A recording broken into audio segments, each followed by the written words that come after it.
সমুদ্রের নীল জলে মিশে আছে নীরবতা, আর বাতাসে ভেসে আছে স্বাধীনতার ছোঁয়া। এই শান্ত সৌন্দর্যের নাম, হ্যাঁ, তাজপুর। কোলাহল থেকে বহু দূরে, কিছুটা সময় নিজের জন্য। চলুন আজ ডুবে যাই তাজপুরের এই অনন্ত প্রশান্তিতে। ভিডিওটা স্কিপ না করে পুরোটা দেখুন। এখানে থাকছে কোথায় থাকবেন, কি খাবেন, সাইট সিনে কি দেখবেন, আর শান্ত নিরিবিলি তাজপুরের বীচ, এবং থাকছে স্থানীয় মানুষদের এই প্রকৃতির সাথে লড়াই করে বেঁচে থাকার গল্প। চোখের পলকে গোটা ডুবে চলে।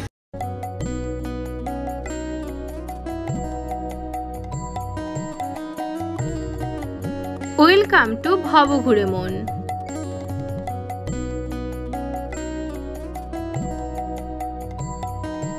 তাজপুর যাওয়ার জন্য আপনারা ট্রেন, বাস বা নিজের বাইক বা গাড়ি যে কোনোভাবেই চলে যেতে পারেন, কিন্তু আমরা এবার চলে গিয়েছিলাম বাসে করে। ধর্মতলা থেকে সকাল 5:50 বাসে আমরা পৌঁছে গেছিলাম তাজপুর। ধর্মতলা থেকে সারাদিনই প্রায় দীঘাগামী অনেক বাসই যায়। আমরা এই সিঞ্জিনি বাসকে বেছে নিয়েছিলাম এইবার তাজপুর যাওয়ার জন্য। এসি বাসে আমাদের ভাড়া পড়েছিল জনপ্রতি 350 টাকা। এখানে অনলাইন এবং অফলাইন যে কোনোভাবেই আপনারা বাসের টিকিট কেটে নিতে পারেন। অফলাইনে এসি বাসের টিকিট কাটতে চাইলে এই কাউন্টারের নাম্বার ছিল 16। কলকাতা থেকে তাজপুরের দূরত্ব অ্যাপ্রক্সিমেটলি 175 কিলোমিটার মতন। সময় লাগে ওই 4 ঘন্টা থেকে 4.5 ঘন্টা। এই বাস জার্নিতে মাঝে একটা ব্রেক থাকে, সেটা হলো কোলাঘাটে। অবশেষে আমরা পৌঁছে গেছি বালিসাই বাস স্ট্যান্ড। এখানে পাশেই অটো স্ট্যান্ডও আছে। এই অটো স্ট্যান্ড থেকে অটো আপনারা রিজার্ভও করে নিতে পারেন বা শেয়ারিংয়েও চলে যাওয়া যায় তাজপুর সি বিচে। শেয়ারিংয়ে ভাড়া পড়ে 40 টাকা করে মাথা পিছু, আর পুরো গাড়ি রিজার্ভ করে নিলে 200 টাকা। এই তাজপুরে আপনারা বিভিন্ন রেঞ্জের হোটেল বা রিসর্ট পেয়ে যাবেন। আমরা বেছে নিয়েছিলাম একদম সমুদ্র নিকটবর্তী একটি হোটেলকে। এখানে 2 বছর আগেও আমি একেবার এসে থেকে গেছিলাম, সেই জন্য এইবারও এই হোটেলটিকেই বেছে নিয়েছিলাম। তাজপুরে আজকে আমাদের এই হোটেলের নাম হলো প্রীতিকা হোটেল। আমাদের আজকে এই প্রীতিকা রিসর্টের মেন আকর্ষণ হলো যেখানে হোটেল থেকে পা বাড়ালেই সমুদ্র। চলুন এবার রুম ট্যুরটা করে আনি।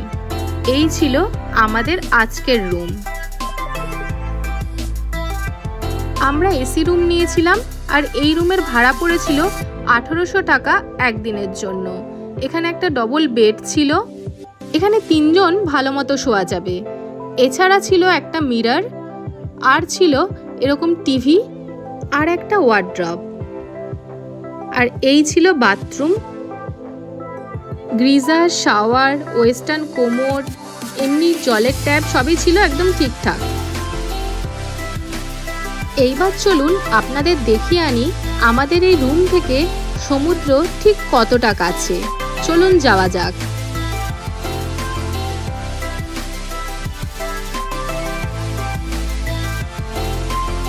এটি ছিল ওনাদের একটি ছোট বাগান মতন, যেখানে বসে আপনারা আড্ডা মারতে পারেন। 2টো দোলনাও রয়েছে, আর এখানে বিচ সাইডে কিছু চেয়ার টেবিল দেওয়া রয়েছে, যেখানে বসে আপনারা আড্ডা মারতে পারেন, খাবারও খেতে পারেন। আর এই দেখুন, একদম আমরা সমুদ্রের সামনে চলে এসেছি। এই দেখুন এখন জোয়ার চলছে, আর জোয়ারের জল পুরো এসে আমাদের হোটেলের সিঁড়িতে ধাক্কা মারছে।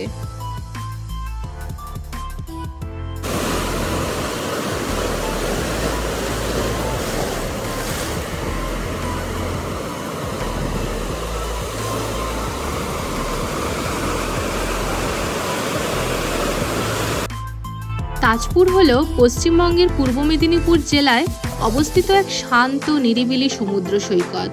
দীঘা বা মন্দারমণির মতো অত ভিড়ভাট্টা নেই এখানে। তাই যারা প্রকৃতির মাঝে নির্জনতায় সময় কাটাতে চান তাদের জন্য এটি একটি আদর্শ গন্তব্য। তাজপুর বালিচরে দেখা যায় অসংখ্য লাল কাঁকড়া, যা সৈকতের সৌন্দর্য বাড়িয়ে তোলে।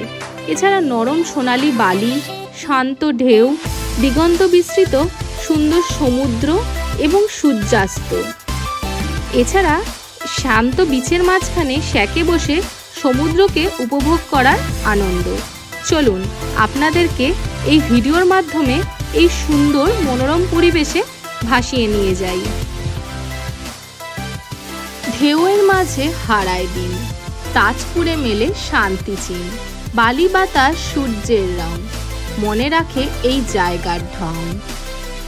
তাজপুরের এই বিচে এসে মনে হলো এ যেন এক আলাদা জগতে চলে এসেছি। একদম ফাঁকা, শুধু ঢেউয়ের শব্দ আর হালকা বাতাস।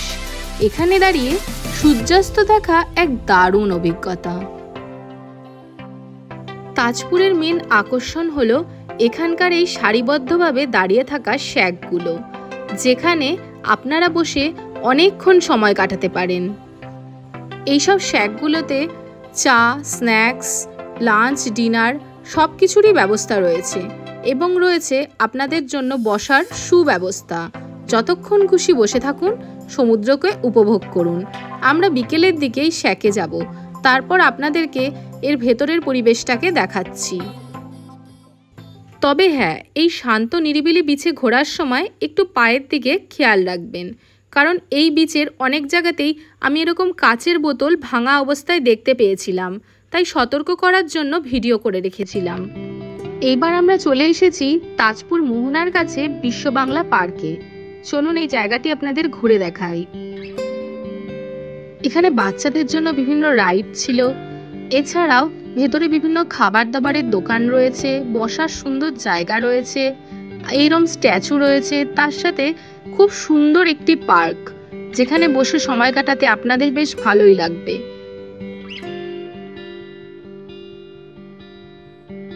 এই পার্কের ভেতরে রেস্টুরেন্টও রয়েছে। এছাড়াও এখানে রয়েছে ফ্রি কার পার্কিং এর ব্যবস্থা।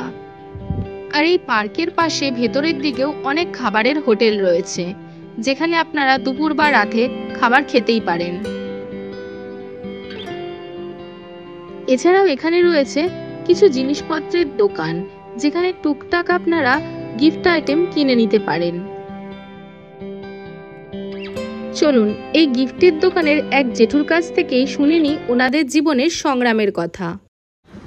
কাকু, তোমাদের এখানে যখন বিভিন্ন ঝড় হয়, বিশেষ করে লাস্ট যেটা আমফান হলো, তখন কেমন হয়েছিল, তোমরা কিভাবে বেঁচেছিলে? ইয়াসটা চোখের পলকে গোটা ডুবে চলে যায়। তাই মানে আগে থেকে বুঝতেও পারোনি? তার আগে বুঝতে পারিনি যে চোখের পলকে, মানে 2 সেকেন্ডের ব্যাপার বললে হবে। বাপরে, দিয়ে সবকিছু তো নষ্ট হয়ে গেছিল। তো সরকার থেকে অনুদান পেয়েছিলে? 1 টাকাও না, কেউ পায়নি। যেই সমুদ্র আমাদের কাছে এত আনন্দের, সেটাই ভাবুন এনাদের কাছে কত সংগ্রামের। এই সংগ্রাম আর সংগ্রামী মানুষগুলো আছে বলেই হয়তো পৃথিবী এখনো এত সুন্দর।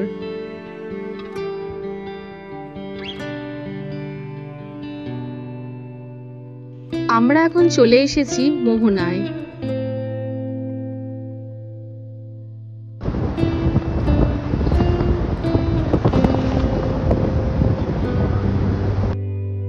মোহনায় ঘুরতে এসে দেখলাম এরকম একটি বোট দাঁড়িয়ে আছে, যেখানে মাঝি দাদা হাঁক দিচ্ছে কেউ বোটে করে ঘুরতে যাবে কিনা, যদি শেয়ারিং এও নিয়ে যেতে পারেন উনি, আবার পুরো বোটটা রিজার্ভ করেও যাওয়া যেতে পারে। আমরা 300 টাকার বিনিময়ে পুরো বোটটা রিজার্ভ করে ঘুরতে গেছিলাম 30 মিনিটের জন্য।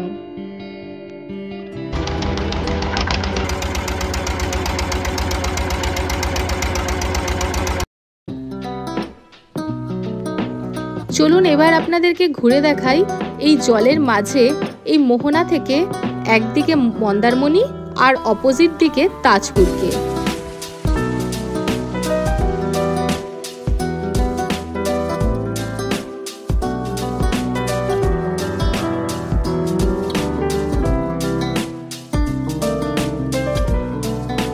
ওই যে দূরে দেখা যাচ্ছে, হ্যাঁ ওটাই হলো মন্দারমণি।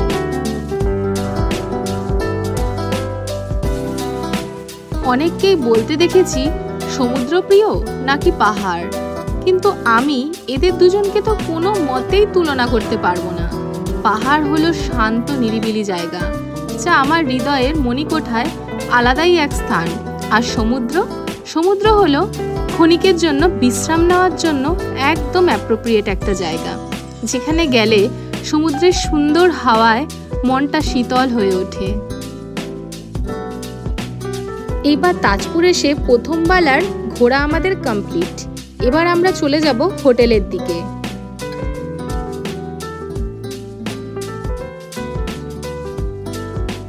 আমরা দুপুরের লাঞ্চটা হোটেলেই করেছিলাম। আজ আমরা নিয়েছিলাম ভেজ থালি, যেখানে ছিল ভাত, ডাল, ছোটো ছোটো আলু ভাজা আর পোস্ত, স্যালাড। এর দাম পড়েছিল 100 টাকা। খাবার খাওয়ার পর কিছুক্ষণ বিশ্রাম নিয়ে আমরা চললাম সমুদ্রে সূর্যাস্ত দেখব জন্য।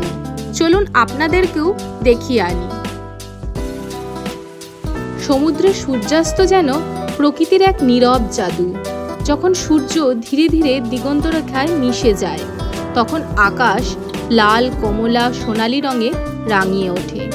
ঢেউয়ের প্রতিটি ছোঁয়ায় সেই আলো প্রতিফলিত হয়ে এক অপূর্ব সৌন্দর্য সৃষ্টি করে। বাতাসে মিশে থাকে এক শান্ত সুর, যেন প্রকৃতিও সেই মুহূর্তে স্তব্ধ হয়ে পড়ে। এই সাঁঝের বেলায় সমুদ্রে আসলে আপনারা আরেকটা জিনিস দেখতে পাবেন। এই মাঝিরা এখানে মাছ ধরতে আসে।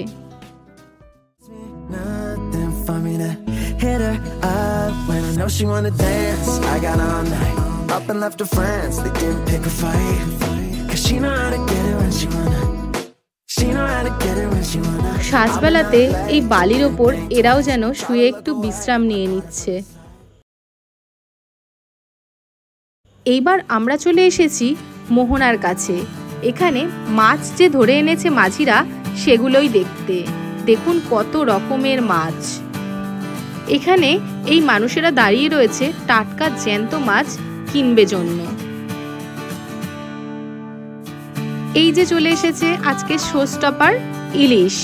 বর্ষায় ইলিশ না হলে কি হয়। এখানে একের পর এক ট্রলার আসছে, আর সেখানে আসছে বিভিন্ন ধরনের মাছ। আর এখান থেকেই মাছগুলো ডাইরেক্ট চলে যাচ্ছে বাজারে। এই পড়ন্ত বিকেলে এখন ট্রলারগুলো সব সারিবদ্ধভাবে ফিরছে। এই দৃশ্য আমার কাছে একদম নতুন।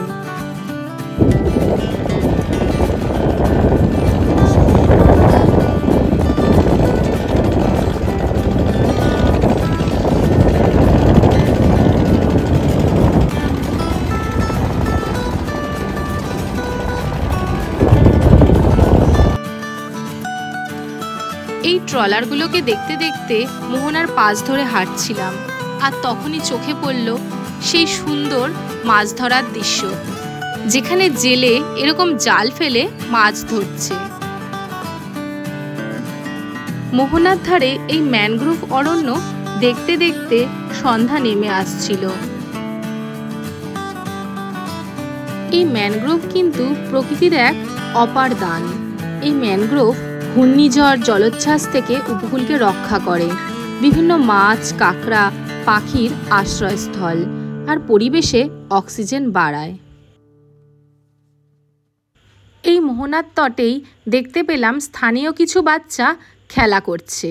আজকাল তো বাচ্চাদের খেলতে দেখাই যায় না, হাতে শুধু ফোন।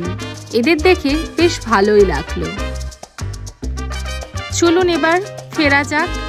এবার গিয়ে কিছুক্ষণ শ্যাকে বসে আড্ডা মারা যাক। ওই যে দূরে দেখা যাচ্ছে ওয়াচ টাওয়ার। অবশেষে সন্ধ্যা নেমে আসলো। আমরা পৌঁছে গেলাম এখানকারই একটি শ্যাকে। চলুন এবার এখানে বসেই সন্ধ্যাটাকে উপভোগ করা যাক। সেদিন ছিল পূর্ণিমা। পূর্ণিমা দেখতে দেখতে সমুদ্রকে উপভোগ করছিলাম আমরা। এই শ্যাকগুলোতে আপনারা পেয়ে যাবেন এরকম দেশি মুরগি, কাঁকড়া, বিভিন্ন ধরনের মাছ, ম্যাগি, এবং এই সব কিছু এখানে রান্না করে দেওয়ার ব্যবস্থা রয়েছে। এই ধরনের খাবার খেতে খেতে আপনারা কিন্তু সন্ধ্যাটা কাটিয়ে নিতেই পারেন। আমরা নিয়েছিলাম পমফ্রেট মাছ এবং দেশি মুরগি আর কাঁকড়া। চলুন তাড়াতাড়ি ডিনারটা সেরে ফেলি এবং তারপর হোটেলে ফিরে যাই। কাল আবার কলকাতা ফেরার পালা। সকাল সকাল আমাদের হোটেল থেকে 60 টাকা প্লেট এই পুরি আর সবজি খেয়ে আমরা এবার বেরিয়ে পড়লাম তাজপুরের কিছু সাইট সিন দেখতে। এই মেরিন ড্রাইভ দিয়েই আমরা পৌঁছে যাব শঙ্করপুরের দিকে। আমরা আজকে প্রথম দেখব শঙ্করপুর, তারপর ন্যায় কালীবাড়ি এবং তারপর ওখান থেকেই আমরা চলে যাব কলকাতার দিকে। এই মেরিন ড্রাইভ থেকে সূর্যাস্ত দেখতে কিন্তু অসাধারণ লাগবে। সমুদ্রের এই উথাল পাথাল ঢেউ দেখতে দেখতে অবশেষে আমরা পৌঁছে গেলাম শঙ্করপুর সি বিচে। চলুন ঘুরে দেখা যাক। শঙ্করপুর হলো পশ্চিমবঙ্গের পূর্ব মেদিনীপুর জেলায় অবস্থিত একটি ছোট, শান্ত এবং সুন্দর সমুদ্র তট। দীঘা থেকে প্রায় 14 থেকে 15 কিলোমিটার দূরে অবস্থিত। এই জায়গাটি পর্যটকদের কাছে এখনও তুলনামূলকভাবে কম ভিড়ের এক নির্জন গন্তব্য। এই শঙ্করপুরের বিশেষত্ব হচ্ছে এটি একটি প্রাকৃতিক এবং নিরিবিলি সমুদ্র সৈকত। এছাড়া এখানে রয়েছে একটি ফিশারম্যান ভিলেজ, যেখানে জেলেদের মাছ ধরা দেখতে পাওয়া যায়। এছাড়াও সূর্যোদয় সূর্যাস্তের অপূর্ব দৃশ্য দেখা যায়। এছাড়াও রয়েছে ঝাউগাছের সারি, নরম বালি আর গাঢ় নীল সমুদ্রের এক অসাধারণ অভিজ্ঞতা। এছাড়াও এখানে বিচের ধারে রয়েছে বিভিন্ন ধরনের খাবারের দোকান এবং একটি পার্ক। যারা ভিড়ভাড়টা পছন্দ করেন না তাদের জন্য এটি আদর্শ স্থান। ও হ্যাঁ, আরেকটা কথা, তাজপুর থেকে এই সাইট সিনগুলো দেখার জন্য আপনাদের টোটো বা অটো রিজার্ভ করে নিতে হবে। এই সাইট সিনের জন্য অটো ভাড়া পড়ে 400 থেকে 500 টাকা মতন। আপনারা বুকিংয়ের সময় দরদাম করে নেবেন। এইবার আমরা চলে এসেছি আজকে আমাদের দ্বিতীয় গন্তব্য ন্যায় কালী মন্দিরে। চলুন ঘুরে দেখা যাক। এই ন্যায় কালী মন্দির প্রায় 350 বছরের পুরনো একটি মন্দির। বলা হয়ে থাকে অতীতে এখানে শিলার ওপরে পুজো করা হতো। মৎস্যজীবীরা সমুদ্রে মাছ ধরতে যাওয়ার আগে এখানে পুজো দিয়ে যেত, যাতে নির্বিঘ্নে ফিরে আসতে পারে। তাদের বিশ্বাস ছিল এখানে পুজো দিয়ে গেলে যে কোনো বিপদ তারা কাটিয়ে উঠতে পারবে। ধীরে ধীরে সাধারণ মানুষও যে কোনো বিপদে এই মাকে স্মরণ করতে থাকে এবং ফল পেতে শুরু করলে এই মন্দিরের কথা অঞ্চলের সবাই জানতে পারে। পুরোহিতকে জিজ্ঞেস করে জানা গেল প্রথমে এখানে শিলা এবং পরে বেলকাঠের তৈরি মূর্তিতেই মা পূজিত হন। বর্তমানে শিলা এবং মূর্তি দুইই রয়েছে। খুব জাগ্রত এই কালী মা। আর এই হলো পুজোর ডালার কক্ষ। এখান থেকে আপনারা পুজোর সামগ্রী কিনে মায়ের পুজো দিতে পারেন। এই ছায়াশীতল বটগাছটি খুব জাগ্রত বলে মানা হয়। এখানে লোকে মানত করে সুতো বাঁধে। অবশেষে আমরা ভিডিওর একদম শেষে চলে এসেছি। ভিডিওটি যদি আপনাদের ভালো লেগে থাকে তবে লাইক করে দেবেন, কমেন্ট এবং শেয়ার করে দেবেন। আর চ্যানেলটি সাবস্ক্রাইব করতে কিন্তু একদম ভুলবেন না। দেখা হচ্ছে আরেকটি নতুন ভিডিওর সাথে। Thank you.